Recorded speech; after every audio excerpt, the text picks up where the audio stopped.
नमस्ते साथीहरू, आज हामीले यहाँहरुमा मसलाको अचारको रेसिपी लिएर आएका छौं। आशा छ हजुरहरूलाई यो रेसिपी मन पर्छ होला। यसको लागि हामीले लिएको छौं 5-7 वटा कागती अथवा निम्बु अनि हामीले यस निम्बुलाई चाहिँ यसरी निचोरेर रस बनाएका छौं र अब त्यो रसलाई चाहिँ राम्ररी हामी छान्छौं, यो बिउहरू नपरोस्, बिया नपरोस् भनेर। अनि यसलाई हामी अब छान्दै छौं।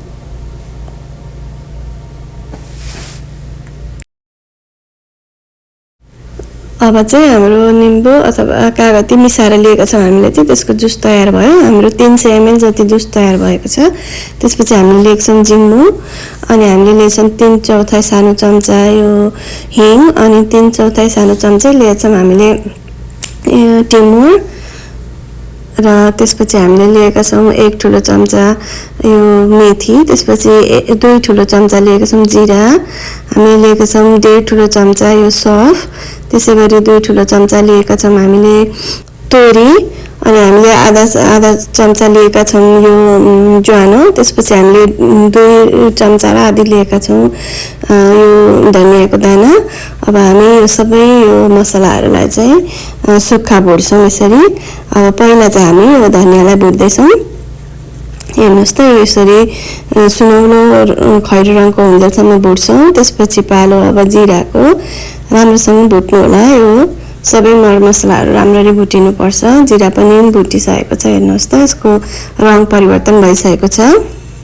त्यसैगरी अब पालो हाम्रो यो तोरीलाई पनि मजाले पड्किने बेलासम्म हामी भुट्छौं। अनि अब हामी भुट्दै छौं यो ज्वानोसँगै हामीले चाहिँ टिमुर पनि राखिदिएर भुटेका छौं।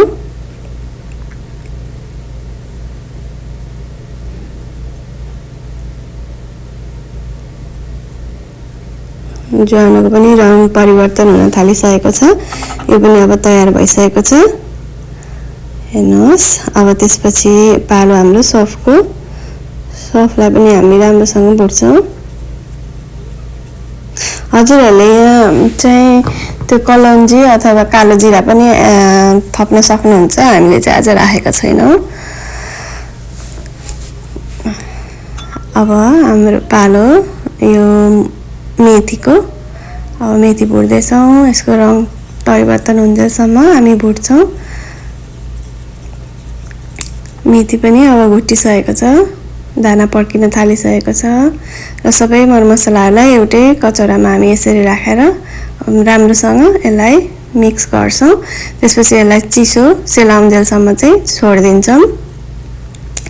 अब यो सेलाइसकेको छ र अब हामी यसलाई एउटा ग्राइन्डरको जारमा हाल्दै छौं र यसलाई धुलो हुन्जेलसम्म पिस्छौं। त्यसपछि चाहिँ हामीले तेल राखेका छौं। यहाँ तेल चाहिँ राम्रोसँग राख्नुपर्छ। हामीले 1 कप जति तेल राखेका छौं।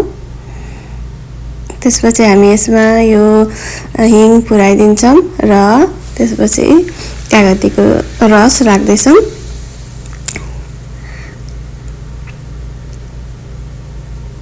कागतीको रसलाई हामी 3-4 मिनेटसम्म पकाउँछौं। त्यतिखेर हामी अब यसमा स्वाद अनुसार नुन पनि राख्दै छौं। यसलाई चलाउँदै बेला चलाउँदै 3-4 मिनेटसम्म हामीले पकाएका छौं। हेर्नुस् त यो पाक्दै छ। अब त्यसपछि चाहिँ हामी यसमा अघि तयार पारेको मसलाको धुलो राखिदिन्छौं। तेल चाहिँ हामीले तोरीको तेल लिएको, हजुरहरूले पनि तोरीकै तेल लिनु होला। अरु तेलमा यो अचार मिठो हुँदैन। त्यसपछि हामी यसलाई चलाउँदै सानोतिरको मध्यम आँचमा धेरै बेरसम्म पकाउँछौं, 5-7 मिनेट पकाउँछौं।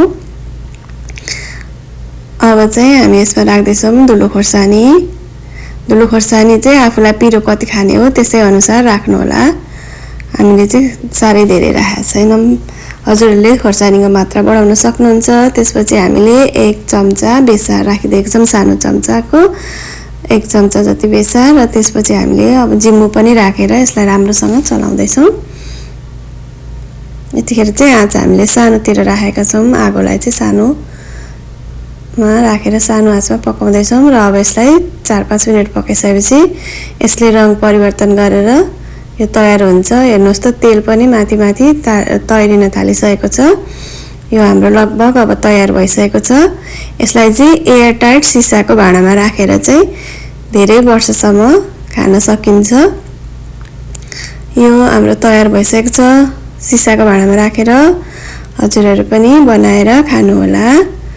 यसलाई राम्रोसँग सेलाएपछि मात्रै भिरको ढक्कन बन्द गर्नु होला। आशा छ हजुरहरूलाई यो रेसिपी मन पर्छ। समय दिएर साथ दिनुभएकोमा धेरै धेरै धन्यवाद। अर्को भिडियोमा भेट्ने बाचाका साथ अहिलेलाई bye bye. Thank you for watching. See you in next video.